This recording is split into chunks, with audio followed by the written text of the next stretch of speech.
Hello students, now we'll start with the 2 marks questions of body fluids and circulation. Okay, the chapter 2a loni very short discuss chestanu nenu. So first one we'll discuss with the open and closed type system of circulation. Differences adugutunnaru open and close. Open ante enti direct ga blood anadi heart nunchi body cavities loniki blood flow avute dani open type of circulation అంటాం. Close type of circulation అంటే ఏంటి, blood vessels ద్వారా target organs దగ్గరికి వెళ్తుంది అనమాట.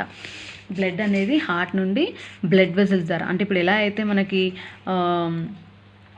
Water అనేది supply అయ్యి tanks నుంచి పైప్స్ ద్వారా మన ఇంటి వరకు వస్తుందో దాన్ని క్లోజ్ టైప్ సర్క్యులేషన్ అంటారనమాట.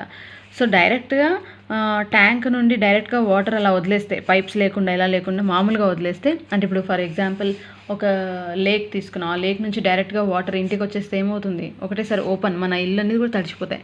సో అలా ఇక్కడ ఆర్గాన్స్ అన్నీ తడిచిపోతాయి అనమాట, ఓపెన్ టైప్. ఇక్కడనేమో క్లోజ్ టైప్. సో బ్లడ్ అనేది బ్లడ్ వెజల్స్లోనే ట్రావెల్ అవుతుంది, అంటే పైప్స్లోనే ట్రావెల్ అవుతుంది అనమాట. చూడండి, in an open type the flow of the blood is from heart to vessels, heart into the vessels and the vessels opens into large spaces. ఆ vessels నుంచి డైరెక్ట్గా క్యాపిలరీస్ ఉండవు అనమాట, ఇక్కడ బ్లడ్ క్యాపిలరీస్ అనేవి ఉండవు. సో అలా క్యాపిలరీస్ ఉండకుండా డైరెక్ట్గా స్పేసెస్లోనికి బ్లడ్ అనేది పంప్ అవుతుంది. కాల్డ్ సైనసెస్, ఆ క్యావిటీస్ని సైనసెస్ అంటారు. From which the blood is collected in to the heart and distributed in to the parts. Fine, this type of system is seen in leeches, జలగల్లో కనిపిస్తుంది అనమాట. ఆర్థ్రోపోడ్స్ అంటే కీటకాలలో, అన్ని ఇన్సెక్ట్స్లో, ములస్కన్స్ అండ్ ఎకెనోడర్మ్స్ అంటే స్టార్ ఫిషెస్. ములస్కన్స్ అంటే ఆల్చిప్పలు అవన్నీ ఉంటాయి కదా సముద్రంలో, వాటిలలో. అండ్ అసిడియన్స్. సో వీటన్నిటిలో కూడా open type of circulatory system కనిపిస్తుంది. Fine, next close type of circulatory system is seen. So here the blood flows is through blood vessels. Okay, blood అనేది హార్ట్ నుండి బ్లడ్ వెజల్స్ ద్వారా క్యాపిలరీస్ ద్వారా ఫైనల్గా target ఆర్గాన్కి reach అవుతుంది, target సెల్కి reach అవుతుంది. So blood flows through capillaries from arteries to veins through small blood vessels called capillaries. Okay, చిన్న చిన్న క్యాపిలరీస్ ద్వారా మన హెయిర్, మన ఎంటుక సైజ్ ఉన్నటువంటి బ్లడ్ క్యాపిలరీస్ ఉంటాయి మన బాడీలో. సో వాటి ద్వారా బ్లడ్ అనేది ట్రాన్స్పోర్ట్ అవుతుంది అనమాట. సో ఆ సర్క్యులేషన్ని క్లోజ్ టైప్ సర్క్యులేషన్ అంటారు. So this type of system is seen in the annelids. Okay, అంటే వానపాములు ఇవన్నీ ఉంటాయి కదా, cephalochordates and all other vertebrates and among the chordates. Fine, next sino arterial node is called pacemaker of heart. Why? SAN నోడ్ని sino arterial node అంటారు, అంటే face maker అంటారు. ఎందుకంటే ఇక్కడ నుంచి సిగ్నల్స్ స్టార్ట్ అవుతాయి అనమాట. మన హార్ట్ కాంట్రాక్ట్ రిలాక్సేషన్ సిగ్నల్స్ అనేవి ఎక్కడి నుంచి వస్తాయి, ఎస్ఏఎన్ నోడ్ అనమాట. మన హార్ట్కి సపరేట్గా ఒక సిగ్నల్ అనేది సిగ్నల్ సెంటర్ ఉంటుందన్నమాట, దాన్నే ఎస్ఏఎన్ అంటారు. సో ఈ సిగ్నల్ లింక్ సెంటర్ కనుక సిగ్నల్స్ కరెక్ట్గా ఇవ్వకపోతే మన హార్ట్ కరెక్ట్గా పనిచేయదు. సో ఎప్పుడు హార్ట్ అంతా కూడా ఈ కంట్రోల్లోనే, ఈ ఎస్ఏఎన్ కంట్రోల్లోనే ఉంటుంది. పేస్ మేకర్ అంటారు దీన్ని, అందుకే. So here it is composed of cardiomyocytes. కొన్ని సెల్స్ ఉంటాయి, వాటిని కార్డియోమైసైట్స్ అంటారు. Which has the ability to generate the action potential without any external stimuli. So ఎలాంటి బయట నుంచి ఎలాంటి సిగ్నల్ లేకున్నా ఈ కార్డియోమయోసైట్స్ ఏవైతే ఎస్ఏఎన్ నోడ్లో ఉన్నాయో పేస్ మేకర్లో, అక్కడ నుంచి వచ్చేటువంటి సిగ్నల్స్ ద్వారానే హార్ట్ అనేది కంట్రోల్ అవుతుంది. ఫైన్, సో హార్ట్ అనేది ఫంక్షన్ అవ్వాలి అంటే, కరెక్ట్గా పనిచేయాలి అంటే, ఈ కార్డియోమయోసైట్స్ ఉండేటువంటి SAN node, sino arterial node ఉంటుంది కదా, అక్కడ నుంచే హార్ట్ అంతా కూడా కంట్రోల్ అవుతుంది. So what is the significance of atrio ventricular node and atrio ventricular bundle? So SAN node తర్వాత ఆర్టరియో వెంట్రికులర్ నోడ్ అంటే ఏవిఎన్ నోడ్ అని ఉంటుంది హార్ట్ పైన. సో ఎస్ఏఎన్ నోడ్ సిగ్నల్ ఇవ్వగానే ఈ ఏట్రియా అంతా కూడా యాక్టివేట్ అవుతుంది. అక్కడ నుంచి వెంట్రుకల్కి యాక్టివేట్ అవ్వాలి అంటే ఆ ఏట్రియో వెంట్రికులర్ నోడ్కి సిగ్నల్ పంపిస్తుంది అనమాట. సో ఫైనల్గా ఈ ఏట్రియో వెంట్రికులర్ నోడ్ నుంచి ఈ ఏట్రియో వెంట్రికులర్ బండిల్ వరకు సిగ్నల్స్ వెళ్తాయి. సో ఆ సిగ్నల్స్ వెళ్ళడం వల్ల టోటల్ హార్ట్ కాంట్రాక్ట్ రిలాక్స్ అవ్వడం జరుగుతుంది అనమాట. Okay, significance of the atrio ventricular node. It is a relay point which relays the action potentials received from the sino arterial node. చెప్పాను కదా, ఇక్కడ నుంచి రిసీవ్ చేసుకుంటాయి. ఎస్ఏఎన్ నోడ్ నుంచి ఏవిఎన్ నోడ్కి సిగ్నల్స్ రాగానే అక్కడ ఈ ఏట్రియా వెంట్రికల్ ఇవి రెండు కూడా కాంట్రాక్ట్ రిలాక్సేషన్ అవ్వడం స్టార్ట్ అవుతాయి. నెక్స్ట్ అక్కడ నుంచి ఈ బండిల్కి, ఏట్రియో వెంట్రికులర్ బండిల్కి సిగ్నల్స్ వెళ్తాయి. సో ఫైనల్గా ఈ బండిల్ రిసీవ్ చేసుకుంటుంది యాక్షన్ పొటెన్షియల్ని and from the AV node and spreads it to the walls of the ventricles through the Purkinje fibres. So అలా ఎస్ఏఎన్ నోడ్ నుంచి సిగ్నల్స్ ఏవిఎన్ నోడ్కి, ఏవిఎన్ నోడ్ నుంచి ఏవి బండిల్స్కి, అక్కడ నుంచి ఫైనల్గా పర్కించే ఫైబర్స్కి. సో అలా టోటల్గా హార్ట్ వాల్స్కి, వెంట్రికల్స్కి అలాగే హార్ట్ వాల్స్కి సిగ్నల్స్ వెళ్ళి హార్ట్ కాంట్రాక్ట్ రిలాక్స్ అవ్వడం జరుగుతుందన్నమాట. Fine. So the name the valves that guards the left and right atrioventricular apertures in man. అంటే ఆర్టరీస్ అండ్ వెంట్రికల్స్ ఉంటాయి కదా, పైన చేంబర్స్ని ఏట్రియా అంటాం, కింద చేంబర్స్ని వెంట్రికల్స్ అంటాం. సో వాటి మధ్యలో ఉన్నటువంటి వాల్వ్స్ ఏవైతే ఉంటాయో వాటిని అడ్డుగోడలు అనమాట. వాటి పేర్లు ఏంటి అని అడుగుతున్నారు. So bicuspid valve or mitral valve is guards the left side atrioventricular. అంటే లెఫ్ట్ సైడ్లో ఉండేటువంటి ఆ ఏట్రియాకి వెంట్రికల్కి మధ్యలో బైకస్పిడ్ వాల్వ్ ఉంటుంది.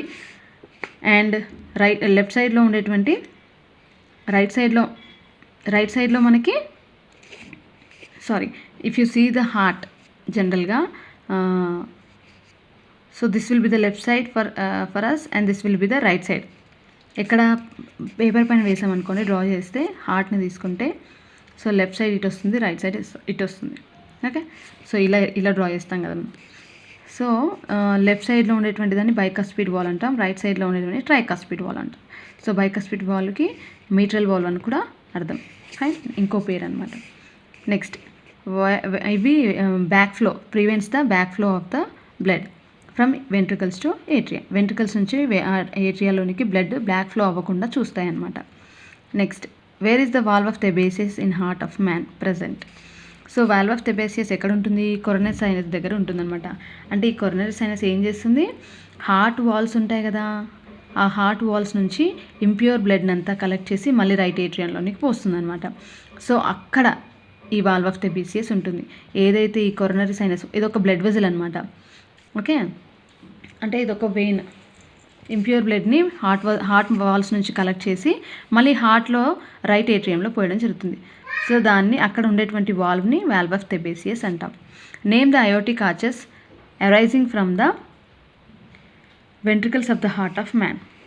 సో వెంట్రికల్స్ నుంచి అయోటిక్ ఆర్చెస్ ఏవి బయటకు వస్తున్నాయని అడుగుతున్నారు. So pulmonary arch is aortic arch that arises from the right ventricle. Right ventricle నుంచి వచ్చేటువంటి బ్లడ్ వెజల్ని పల్మనరీ ఆర్చ్ అంటాం. అండ్ లెఫ్ట్ వెంట్రికల్ నుంచి బయటకు వచ్చేటువంటి బ్లడ్ వెజల్ని సిస్టమిక్ ఆర్చ్ అంటాం. సో ఈ లెఫ్ట్ వెంట్రికల్ నుంచి వచ్చేటువంటి లెఫ్ట్ సిస్టమిక్ ఆర్చ్ ప్యూర్ బ్లడ్ని క్యారీ చేస్తుంది బాడీ పార్ట్స్ వరకు. అండ్ రైట్ వెంట్రికల్ నుంచి వచ్చేటువంటి పల్మనరీ ఆర్చ్ ఇంప్యూర్ బ్లడ్ని లంగ్స్ వరకు తీసుకెళ్తుంది అనమాట. అందుకే దీనికి పల్మనరీ ఆర్చ్ అని పేరు. Fine. Next, name the heart sounds when are they produced. Heart sounds ఏంటి, అవి ఎప్పుడు ప్రొడ్యూస్ అయ్యాయని అడుగుతున్నారు. సో హార్ట్ సౌండ్స్ ఏంటి? లబ్ అండ్ డబ్. లబ్, డబ్ ఇవి టూ కూడా హార్ట్ సౌండ్స్ అనమాట. So when the pressure is increased by the ventricular systole, the atrioventricular walls gets closed. This closure prevents the backflow of the blood and causes the first heart sound lub. So ఎప్పుడైతే atria పైన చెంబర్స్ నుంచి కింద చెంబర్స్కి blood వస్తుందో అలా fill up అయిపోయినప్పుడు, ventricles fill up అయినప్పుడు ఒక signal వస్తుందన్నమాట వెంట్రికల్స్కి, ఫిల్అప్ అయిపోయాను అని చెప్పేసి. సో అప్పుడు ఈ ఏట్రియాకి వెంట్రికల్స్కి మధ్యలో ఉండేటువంటి బైకస్పిడ్ ట్రైకస్పిడ్ వాల్వ్స్ క్లోజ్ అవుతాయి. అవి క్లోజ్ అయ్యేటప్పుడు వచ్చేటువంటి సౌండ్ లబ్. తర్వాత అలా వెంట్రికల్స్ ఫిల్అప్ అయిపోయిన తర్వాత ఈ కింద ఉన్నటువంటి వెంట్రికులర్ వాల్స్ ఉంటాయి కదా, అంటే సెమిల్యూనర్ వాల్స్, అవి ఓపెన్ అయ్యి బ్లడ్ అనేది సిస్టమిక్ అండ్ పల్మనరీ ఆర్చ్లోనికి వెళ్తుంది వెంట్రికల్స్ నుంచి. సో అలా వెళ్ళిపోయిన తర్వాత ఈ blood vessels pulmonary arch and left systemic ఆర్చ్లోంచి బ్లడ్ వెళ్ళిపోయిన తర్వాత ఈ వెంట్రికల్స్ దగ్గర ఉండేటువంటి సెమిల్యూనర్ వాల్స్ క్లోజ్ అయ్యేటప్పుడు వచ్చేటువంటి సౌండ్ని డబ్ అంట. ఫైన్. సో అప్పుడు ఏమవుతుంది? ఈ ventricles, the pressure of the ventricles decreases when it undergoes relaxation. Then the semilunar walls gets closed and prevents the backflow of the blood. This causes the second heart sound dub. Fine. And semilunar walls close అయ్యేటప్పుడు వచ్చేటువంటి sound dub. ఏట్రియోవెంట్రికులర్ walls close అయ్యేటప్పుడు వచ్చేటువంటి సౌండ్ని లబ్ అంటాం. ఏట్రియోవెంట్రికులర్ walls close అయ్యేటప్పుడు వచ్చేటువంటి సౌండ్ని లబ్ అంటాం. And సెమిలునర్ walls close అయ్యేటప్పుడు వచ్చేటువంటి సౌండ్ని డబ్ అంటాం. ఫైన్.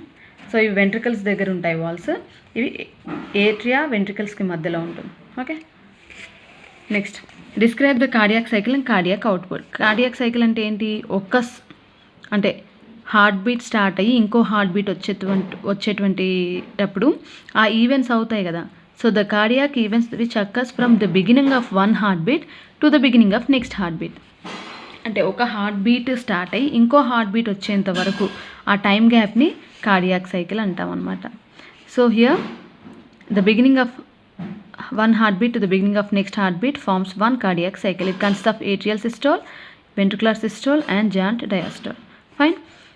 సో అలా మొత్తం 0.8 సెకండ్లో మనకి కంప్లీట్ అయిపోతుంది కార్డియాక్ సైకిల్. కార్డియాక్ అవుట్పుట్ అన్నారు, అంటే హార్ట్ నుంచి బయటికి బ్లడ్ ఎంత పంప్ అవుతుంది. So the volume of blood pumped out of the heart from each ventricle per minute. ఒక్క మినిట్కి ఎంత బ్లడ్ బయటికి పంప్ అవుతుందో దాన్ని కార్డియాక్ అవుట్పుట్ అంటాం. Next here the cardiac output is equal to stroke volume into number of beats. అంటే per మినిట్కి blood ఎంత వెళ్తుంది అంటే దాని స్ట్రోక్ వాల్యూమ్, ఒక్క వెంట్రికల్, ఒక హార్ట్ బీట్కి బ్లడ్ ఏదైతే బయటికి వెళ్తుందో, పంప్ అవుతుందో వెంట్రికల్స్ నుంచి, దాన్ని స్ట్రోక్ వాల్యూమ్ అంటాం. సో అలా 1 మినిట్కి ఎన్ని బీట్స్ వస్తాయి? 72. సో అలా దాన్ని క్యాలిక్యులేట్ చేసి కార్డియాక్ అవుట్పుట్ వచ్చేస్తుంది. ఫైన్. 5040 ml వస్తుంది, అంటే 5 litres approximately. Next, what is meant by double circulation, what is it significance? అంటే హార్ట్ నుంచి 2 సార్లు బ్లడ్ పంప్ అవుతుంది బయటికి. అంటే ఏట్రియా లెఫ్ట్ సైడ్ నుంచి ప్యూర్ బ్లడ్, రైట్ సైడ్ నుంచి ఇంప్యూర్ బ్లడ్ వెళ్తుంది. సో రైట్ సైడ్లో రైట్ ఏట్రియా నుంచి రైట్ వెంట్రికల్లోనికి వెళ్ళి అక్కడ నుంచి లంగ్స్ దగ్గరికి వెళ్తుంది. మళ్ళీ లంగ్స్ నుంచి ప్యూరిఫికేషన్ జరిగిన తర్వాత మళ్ళీ హార్ట్కి లెఫ్ట్ ఏట్రియంలోనికి వచ్చి, మళ్ళీ లెఫ్ట్ ఏట్రియంలో నుంచి లెఫ్ట్ వెంట్రికల్లోకి వచ్చి అలా బాడీ పార్ట్స్ దగ్గరికి వెళ్తుంది. సో మళ్ళీ బాడీ పార్ట్స్ నుంచి ఇంప్యూర్ బ్లడ్ తీసుకొచ్చి రైట్ ఏట్రియంలోనికి పోయడం జరుగుతుంది. సో అలా 2 టైమ్స్ బ్లడ్ అనేది హార్ట్ నుంచి సర్క్యులేట్ అవుతుంది కాబట్టి దీన్ని డబుల్ సర్క్యులేషన్ అంటాం. So that is the thing. And this circulation includes both systemic and pulmonary circulation. And significance చూసుకున్నట్లయితే in double circulation oxygenated and deoxygenated blood do not mix up. అలా అవ్వడం ద్వారా ఏమవుతుంది? ఆక్సిజనేటెడ్ అండ్ డిఆక్సిజనేటెడ్ బ్లడ్, అంటే pure blood impure blood కలవట్లేదు. Systemic circulation provides nutrients, oxygen and other essential substances to the tissues, and pulmonary circulation carbon dioxide is removed and oxygen is collected. అంటే lungs దగ్గర carbon dioxide తీసేసి blood నుంచి oxygen కలపబడుతుంది. And systemic circulation అంటే ఏంటి? పార్ట్స్కి pure blood circulate అవుతుంది కదా. So ఆ pure బ్లడ్లో ఏముంటాయి? న్యూట్రియంట్స్ ఇవన్నీ కూడా ఉంటాయి, గ్యాసెస్ కూడా ఉంటాయి, అంటే ఆక్సిజన్. సో అలా సిగ్నిఫికెన్స్ అనమాట. Why this arteries are more elastic than veins? Arteries ఎందుకు మోర్ ఎలాస్టిక్ దాన్ వెయిన్స్ అని అడుగుతున్నారు. ఎందుకంటే బ్లడ్ అనేది డైరెక్ట్గా హార్ట్ నుంచి ఆర్టరీస్లోనికి పంప్ అవుతుంది, అంటే ప్రెషర్తో బ్లడ్ ఫ్లో అవుతుంది కాబట్టి ఆర్టరీస్ అనేవి ఎలాస్టిక్గా ఉంటాయి, అంటే సాగుడు గుణాన్ని కలిగి ఉంటాయి అన్నమాట. బ్లడ్ ప్రెషర్తో వచ్చినప్పటికీ కూడా ఈ ఆర్టరీస్ సాగగలుగుతాయి. అదే వెయిన్స్లో ప్రెషర్తో వెళ్ళవు, నార్మల్గా వెళ్తుంది బ్లడ్ కాబట్టి, కాన్స్టెంట్ ప్రెషర్తో వెళ్తుంది కాబట్టి వెయిన్స్ ఎలాస్టిక్ ఉండవు. Fine. Arteries are more elastic compare to veins. అంటే వెయిన్స్తో కంపేర్ చేసుకుంటే ఆర్టరీస్లో ఎక్కువ ఎలాస్టిసిటీ ఉంటుందన్నమాట, ఎందుకంటే అక్కడ ప్రెషర్తో బ్లడ్ ఫ్లో అవుతుంది. And 2 elastic lamella are present on either sides of the muscle layer, whereas in veins only 1 elastic lamella is present inner to the muscle layer. Hence the arteries are more elastic than the veins. Okay, అది కూడా రాయాలి. So 2 elastic layers ఉంటాయి ఇక్కడ ఆర్టరీస్లో, and ప్రెషర్తో flow అవుతుందని రాయండి. So ప్రెషర్తో flow అవుతుంది కాబట్టి so ఆర్టరీస్లో ఖచ్చితంగా ఎలాస్టిసిటీ ఎక్కువగా ఉంటుంది. Fine. So these are the 2 marks questions of blood circulatory system. Okay, so please go through these answers, and these are very very important 2 mark questions. Fine. In the next class I'll discuss about the other questions. Thank you.